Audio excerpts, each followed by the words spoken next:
Not Great Parents podcast. I am Not Great Parent Molly, and this is my co-host, Not Great Parent Nathan. Hello. How are you today?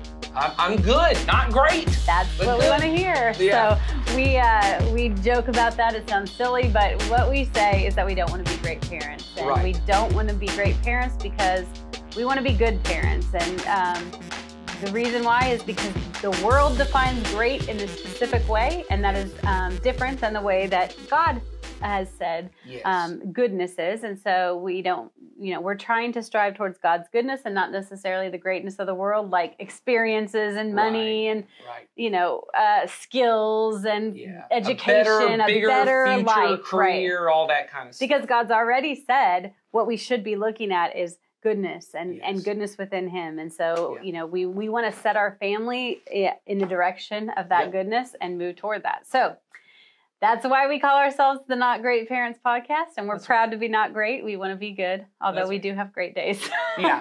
Well, I think everyone does. Everyone does. We've been in this series since the beginning of the year called Family Matters. Yes. And we've been talking about why do families matter? And why does God set us up in families? There's a lot of different ways that we could learn about the world. Right. There's He a lot has structured us in various ways. All different kinds of ways, but we've said from the beginning that the reason why is because the family should function as this mini model of what life in the church, right? Life in the kingdom of God should really look like. And that parents are to model God's love for their children, right? And we even talked in the last episode about the way siblings function and all of that. Or and don't function well. Yeah, but how... But it's all a training ground for your life in the kingdom. That's right. So that one day I would look to, hey, I want to be a part of a community. If I'm going to follow Jesus, if I'm going to live life with God the Father, I'm going to have brothers and sisters as well. It comes along with this whole family unit. And so we've talked about that, but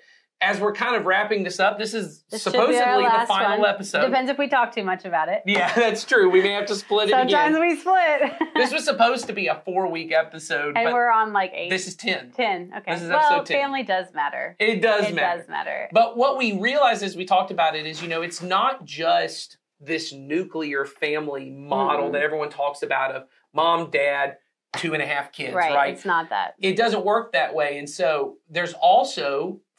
For most people, especially as the age of people in our country is getting older, the population is aging. We have a lot more healthy, vibrant, energetic grandparents than before. And I know I was a little unique in that my grandfather was 40 years old when he had my dad, so I had an old grandpa. A little bit older too, but I always thought of grandpas as people who couldn't get out of a chair. Right. You know what I mean? Like it was like these gray hair, can't get out of a chair. Yeah. They are not on the ground playing with you. That's They're not right. doing all these different things. That is not always the case. No, and honestly, it's more common now that, grandma and grandpa are healthy and able to move at an age, especially when the kids are younger, but even into the teenage years that they're out and about and doing things. And so we started to really think about, well, what then is the role of the grandparent in the families? Because honestly, the role of grandparents has changed. We see this at our church all the time. Oh, yeah. We've got families where,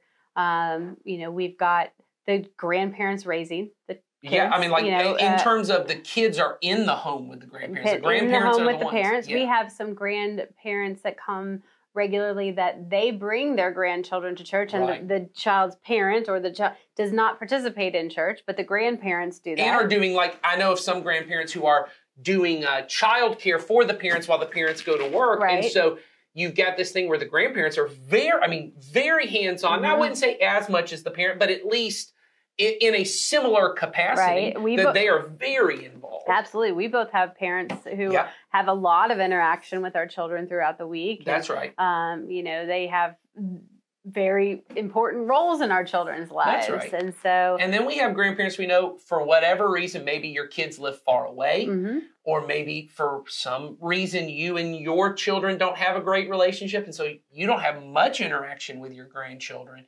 And it just really spans a whole spectrum of the role of a grandparent from I'm kind of, in the case where I'm raising them, I'm both grandma, but also kind of mom. Like the role I play is a little bit of both. Yeah, all the way to the gamut of I maybe don't even talk to my grandchildren. I don't have an opportunity to. And so we really wanted to get into, because I know a lot of the people listening to this, we have a lot of parents who listen, but I also know we have people who are in that grandparent stage of their life.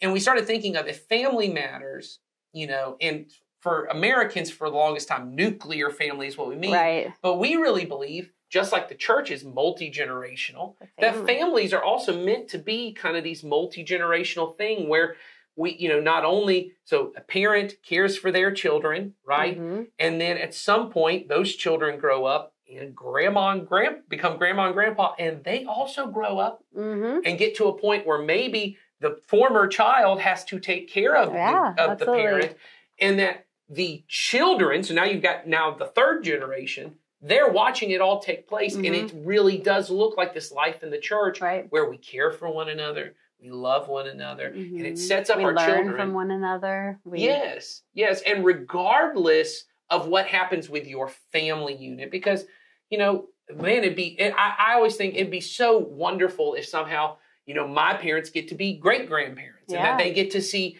my children's children, but that doesn't always work out that way. And I don't know that my children aren't going to move away and go somewhere else. And so getting too focused on how do I make my family turn out the way we want, which is a greatness model. That is a greatness model. That's not really our job. Our job is to model for our children. So even if my children move away and my grandchildren, my future grandchildren, are not where I can have lots of hands-on influence in their life, I hope that my children have seen a model of family and of church life, that they will get involved in a church, and that maybe some older people can be, church grandparents to them. And there's plenty of them that are. And if you're, if your kids are older and you would consider yourself grandparent age. That's right. You have a valuable role in the life of the church, whether your grandchildren are in this church or not. And that's right. And we as a multi-generational church try to talk about that and say, you have influence in the lives of these other parents and children. That's right. And so that is part of God's plan for it. So today we have a guest. We are bringing on Ed Martin, who's one of our teaching pastors here. That's right. And your dad. That's right. And he is going to talk a little bit with us about some of our questions about, how do you see the grandparent role within the family unit?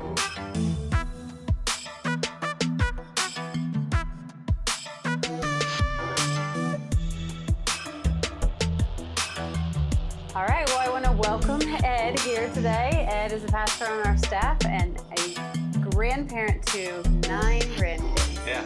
That's a lot. It is a lot, but it's quite a joy. I mean, having 9 grandkids has been way more fun than I thought it would be, and at times way more challenging than I thought it would be as well. I imagine.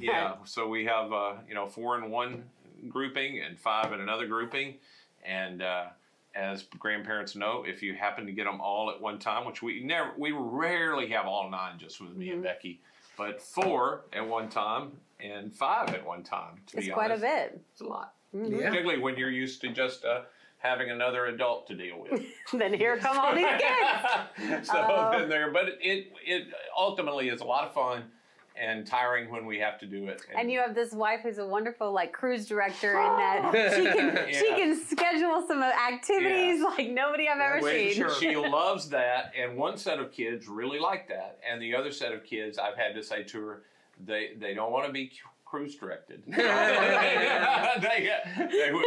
If you could relax, they would also be better. They just want to be on the cruise. They don't want to be directed on the cruise.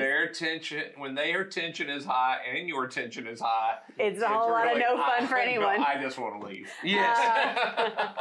Well, we've been doing this series in here, which is why we have Ed with us today, talking about family matters, and we're talking about the different relationships that we have within families and how God's designed the family as a way for us to learn how to be in relationship with others so that we can carry those relationships and skills into being members of His kingdom. So we talked about siblings a little bit and what the function of siblings are, and we wanted to talk also about grandparents because we all we've talked tons about parenting. We've talked about a little bit about parents and their relationship with their grandparents. But, we live in a world right now where the grandparents are filling a whole bunch of different roles. I mean, even with my own family, I can look at my extended family. I can see we've got one grandparent that's raising a grandchild full time. We've got, grandkids that live far away. They're not very involved because they're far away and trying to kind of maintain those relationships from a distance. We've got, in my family alone, we've got my parents who live close by and my children are near them. So, we just wanted to talk about, what that looks like, what the ideal relationship between, grandparents, what the role of the grandparent really looks like in terms of modeling for a life in Jesus' kingdom. Yeah, I think, rightly set up, if everything's working the way it's supposed to be, the way that God would want it, where there's, mom and dad, then they have some kids, and then those kids have some kids. And if you wind up living long enough, you're still around a little bit, maybe, I don't know, for the next generation. When everybody's in the right kind of relationship, it actually does become I think, a model for what the church is supposed to be. I think it represents the gospel in the best kind of way, in that we have these loving relationships that flow from maturity down. And so when you're the most mature, the way that honestly Becky and I talk about it in our relationship with our children, which is the first primary, always our first primary is with, we have 3 sons, so it's our relationship with those 3 men and their wives. We think because we're the most mature, we should be the most servant-oriented because Jesus came to serve. And so I should not be looking at my life, as long as I'm capable of being the one that's wanting things to flow toward me. I should be looking for how can I make life easier for those that I am serving. Now, I think inevitably there comes a point, health and age and all that kind of stuff, it has to change. And again, if things are working right, and I remain in my right mind, in my right place, I understand that at some point I become the served. Right. And if things are working right with my kids, they realize at some point they become those that are served. I think about Jesus talking to the Pharisees at one point, and they're, people often wonder about, how do I honor my father and mother when I get to be an adult? Well, obviously, one thing for sure is you're responsible to care for them when they're older, even if you don't have a great relationship. You have some responsibility to be kind, because Jesus makes clear to these Pharisees, you're breaking this one central command. But let's just take all of that out, the end-of-life stuff, and if we go back to where it is with just kids and then my responsibility to my grandkids, I'm trying literally to be a servant and not looking so much to place any demands on what comes from that, and of course, of what should come to me. You know what I'm saying? So you're not trying to be the king of your family kingdom. Right. Let's say that. That's right. I think that's a problem with patriarchy or matriarchy, which, we have a patriarchal society in the Old Testament. But, if you read it, the New Testament really rewrites that kind of thing. We're not trying to have patriarchy, but Southern society that I grew up in, there's a lot of matriarchy where the grandmother, the mother, everybody, mom ain't happy, ain't nobody happy, and I'm like, mom ought to grow up. At some point, mom got to get a little bit more mature to be happy a little bit. Right. It shouldn't be centered around the most mature people should be the easiest to deal with. I mean, particularly if I'm a follower of Christ, I should be the most loving, I should be the most serving, I should be trying to let go of faults and all that kind of stuff. So I think the role of the grandparent is I'm trying to figure out how I can help my kids if they need my help, and whatever that looks like. And then I'm trying to help my grandkids. Now, and I don't know if y'all want to say anything in that point, or you just want me to keep rambling. No, you keep going. You're good. Keep going. I'm a rambling man. So are we. So yes. Okay. So I think in our culture, and I was about to say in our current culture, but as I think about probably culture in general, and maybe it's been this way a long time, either a parent dies and It's been this way for a long time. I can think of my own family where a grandparent has to step in. They become primary. Or an aunt steps in, or an uncle steps in. And that's the benefit of having a really well-functioning family, is nobody really sees that as a burden. It's really just a part of what we do. We help, which is the same in the church. We try to help each other when we're in times of crisis. The real challenge I see happening, I'll just say, in the people that I'm around a lot, where the most drama seems to be being created in our world, is parent-child relationships never got fully worked out really well between those primary ones. And so there's conflict between the oldest people, the grandparents, and their kids and their married or partners, or the people that have the babies. And grandma and grandpa want a relationship with the babies. And they either want to put pressure on mom and dad, because, you know, I got rights too. Okay. Okay. Yeah. I don't know what it helps you to say that. Right. I mean, you know, I don't really know what the benefit of that is. The only benefit is you don't. of advocating for your rights is in a legal sense, which already puts you in a combative relationship. Yeah, I've already decided that. Even in like a marriage, if I say to my, you know, I hear men say that to their wives. I have rights. I'm the husband, I have rights. Well, you've already put yourself in this debtor relationship with the other person, which is, you know, we talked about that. That's not honoring. That's not lifting the other person as more valuable. It's you trying to get power over the other person. Right. Yeah, that's exactly Which right. is not the Christ-like approach. Yeah, anything I'm doing with my words or with the position I put myself in to try to overcome you and your will, where I take away your free choice to love me and interact with me, or to receive my love and service, I'm doing damage to you, and I'm doing damage to me, because even if it works, I get reinforced. That's what works. So I got to power up more in the future. And the damage that does to everybody is there are little people learning from both sets of these big people. Right.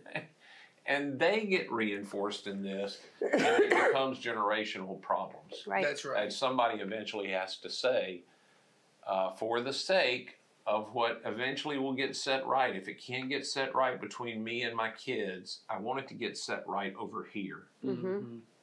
Every time I have the opportunity, I will do the right thing. I will love even if I'm not loved. I will serve even if I'm not served. I will try to do what I can without enabling. I'm not talking about enabling anybody. For the benefit of this generation that's coming behind. And that's ultimately where I see the role of grandparents is I'm trying to find my spot in here to continue to serve the people that God chose to somehow connect me to. In my relational orbit, these are close people that just by the sake of we share DNA, I get a little bit of influence if I don't blow it. Right. Yeah.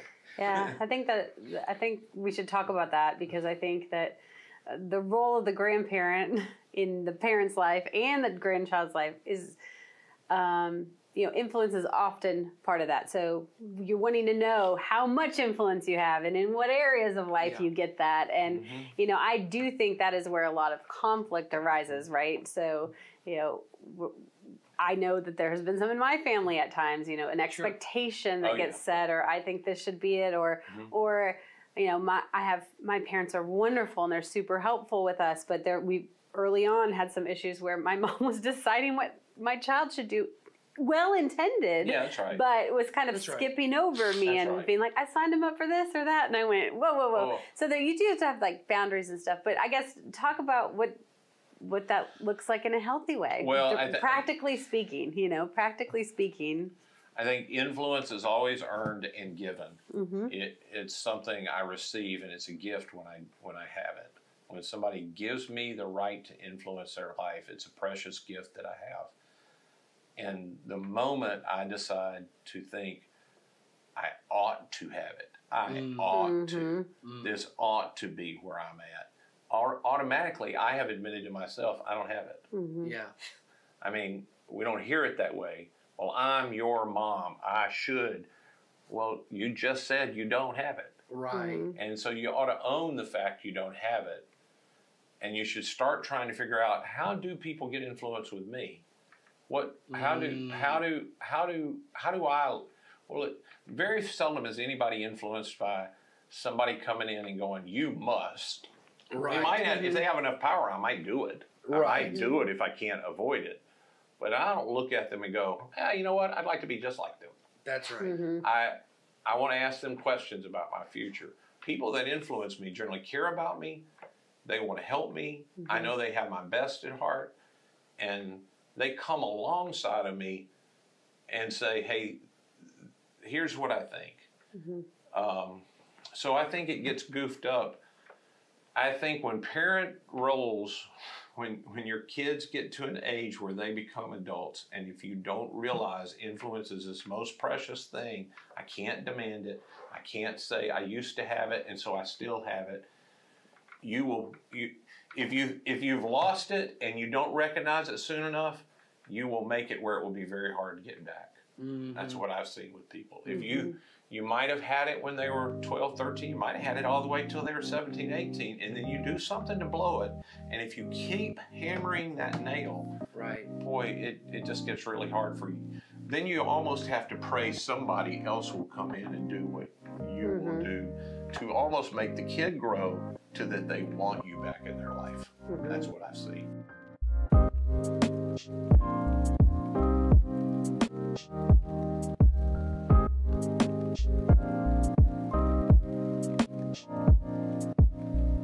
You know, there's not a lot of examples, probably because life expectancy was not very long, of grandparents in the Bible. There's just not a ton of those.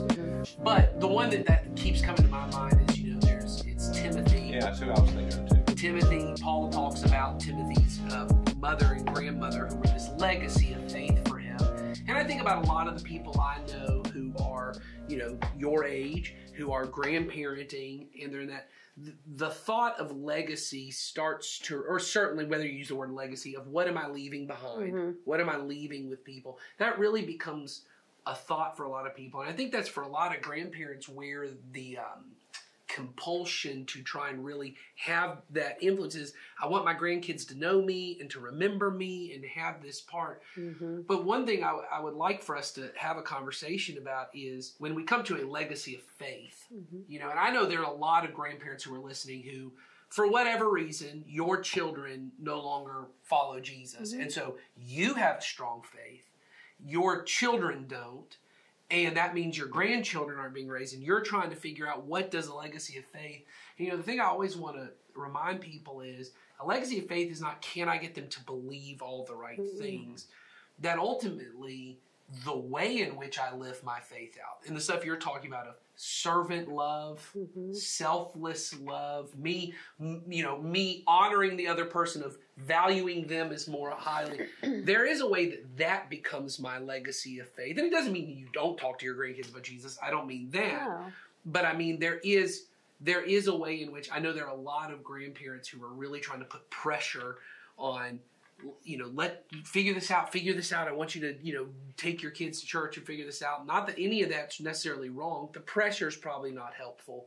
But what would you say is the way for grandparents to leave a legacy of faith? Because I think that's what... I think the only way, honestly, anybody leaves a legacy of faith is yourself. You have to... Right. I mean, ultimately, I don't know the impact I have on people. Yes. I think that's going to be a part of the joy of heaven or the shame of heaven. Right.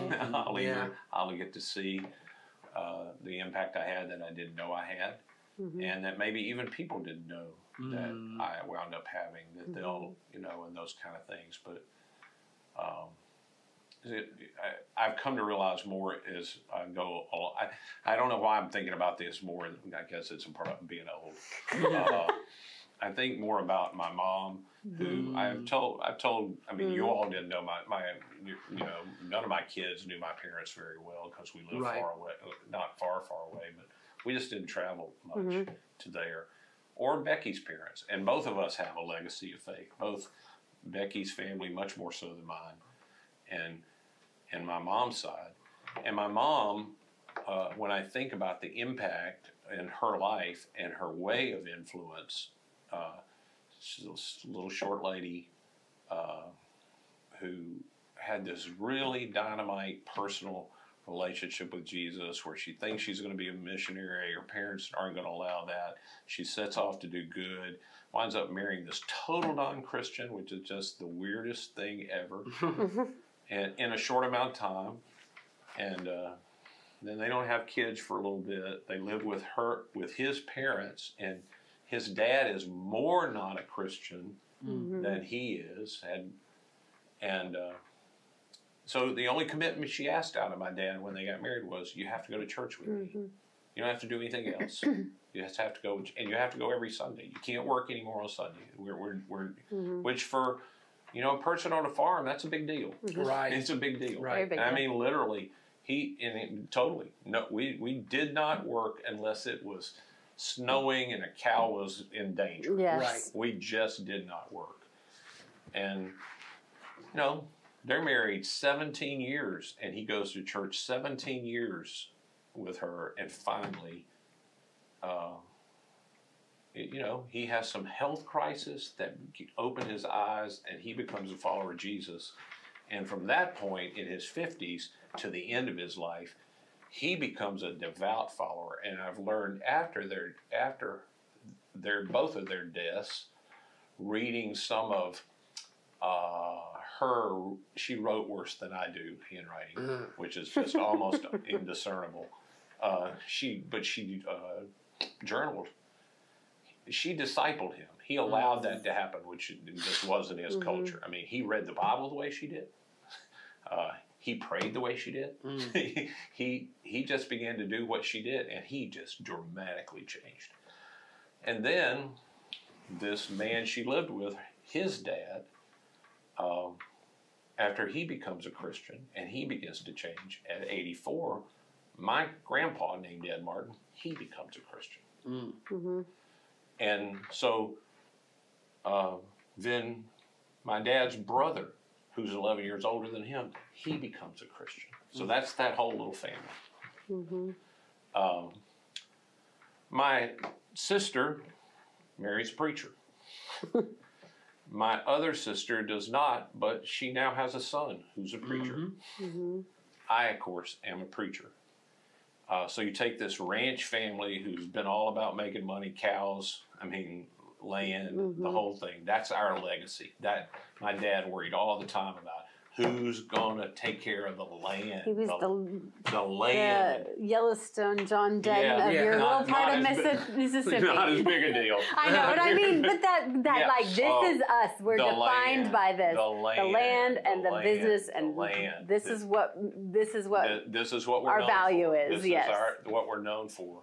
And obviously, here I sit, and none of that. I don't think about any of that, but her legacy in that family has written a whole different story. A dramatically different story. And her way of influence was, you can't make me move from my faith. Right.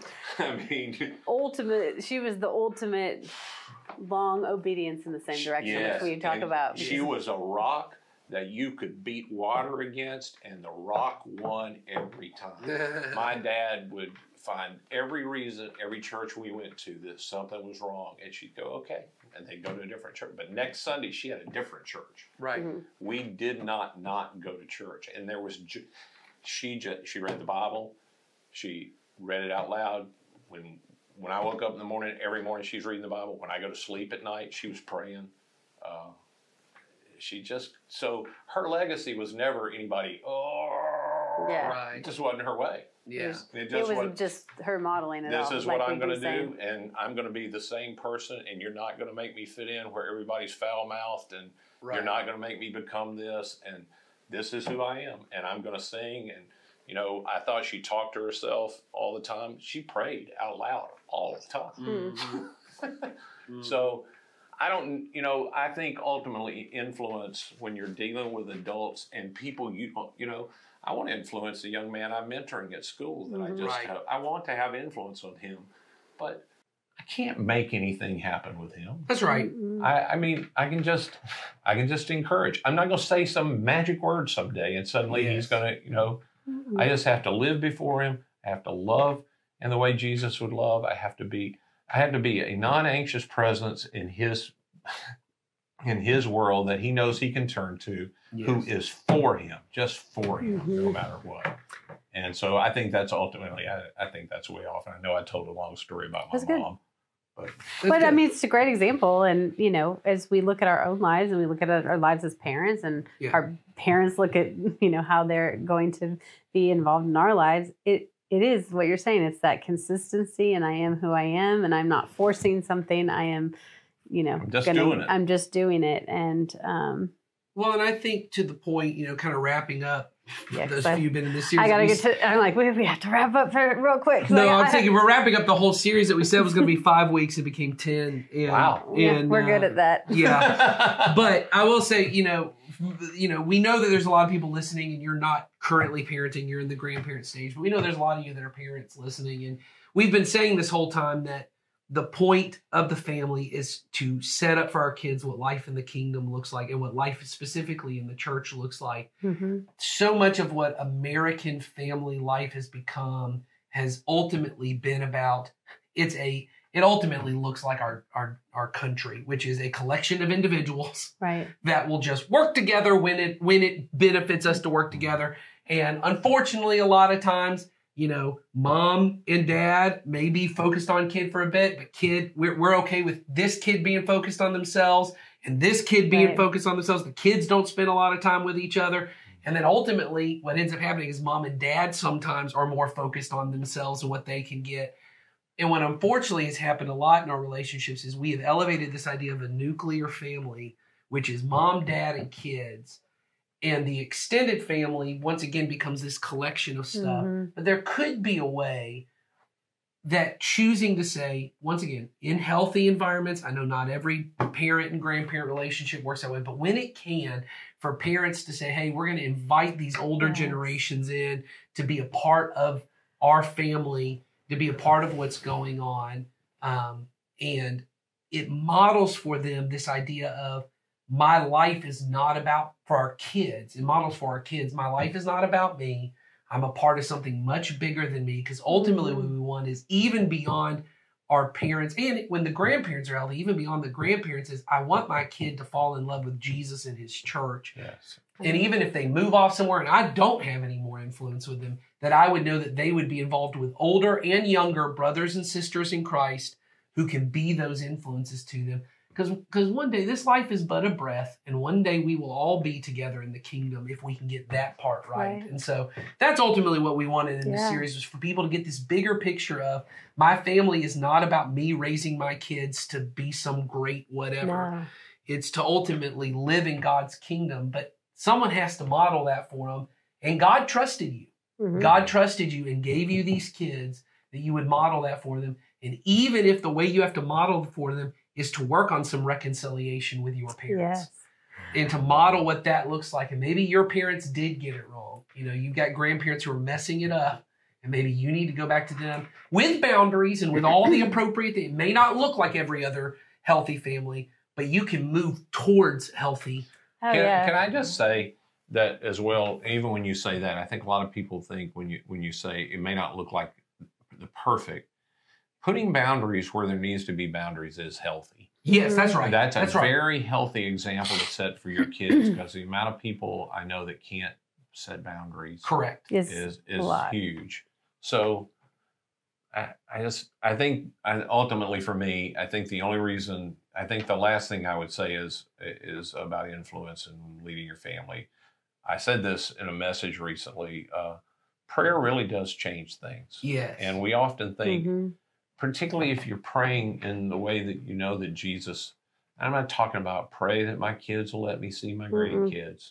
It's not about that. It's about pray that my kids will come to love Jesus. Pray that my kids will come to love their kids, pray that my grandkids will come to love Jesus. And I don't have a direction of how that happens or the part I get to play in it. But God honors, that's what God wants too. You know that. So when you're praying something, you know God, that's what it means to pray in Jesus' name. That's right. I mean, I know He wants this. So I pray with Him. I align my will with His will, pray that day after day. I've told this before as well, that one of the only 2 conversations that are deeply in my mind that I had with my mom was when I decided to go in the ministry. And I said to her, I'm going to go to the ministry. She said, I know, I've been praying since you were born. Mm-hmm. You're like, okay. So I didn't get a choice. Yeah, that's right. That's right.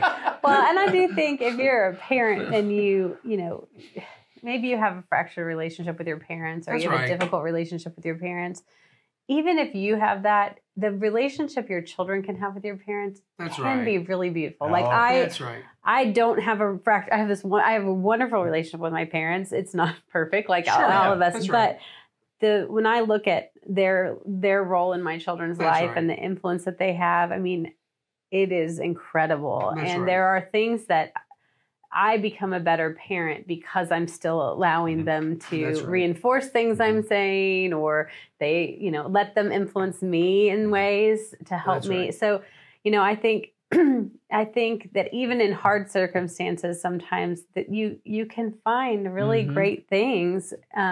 And that's important for your kids to see that. That's right. So that's it for us. Yeah, that's it for us. And we'll be moving on to another part. But you can send us still questions or comments or... I won't be here. Well, we know where to find you. If you have a question for Ed, there's a link in the show notes and you can put it in there and we'll find him. Was that a boundary from us? Thanks for being with us today and have a good day.